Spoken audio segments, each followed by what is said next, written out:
The fear of old age. In the main, this fear grows out of two sources. First, the thought that old age may bring with it poverty. Secondly, and by far the most common source of origin, from false and cruel teachings of the past, which have been too well mixed with fire and brimstone, and other bogies cunningly designed to enslave man through fear. In the basic fear of old age, man has two very sound reasons for his apprehension. One growing out of his distrust of his fellow man, who may seize whatever worldly goods he may possess, and the other arising from the terrible pictures of the world beyond, which were planted in his mind through social heredity before he came into full possession of his mind. The possibility of ill health, which is more common as people grow older, is also a contributing cause of this common fear of old age.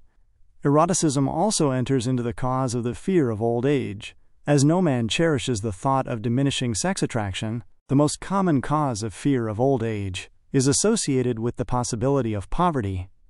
Poorhouse is not a pretty word. It throws a chill into the mind of every person who faces the possibility of having to spend his declining years on a poor farm. Another contributing cause of the fear of old age is the possibility of loss of freedom and independence, as old age may bring with it the loss of both physical and economic freedom. Symptoms of the fear of old age. The commonest symptoms of this fear are the tendency to slow down and develop an inferiority complex at the age of mental maturity, around the age of 40, falsely believing oneself to be slipping because of age.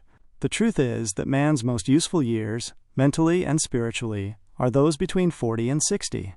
The habit of speaking apologetically of oneself as being old, merely because one has reached the age of 40 or 50, instead of reversing the rule and expressing gratitude for having reached the age of wisdom and understanding. The habit of killing off initiative, imagination, and self-reliance by falsely believing oneself too old to exercise these qualities. The habit of the man or woman of 40, dressing with the aim of trying to appear much younger, and affecting mannerisms of youth, thereby inspiring ridicule by both friends and strangers.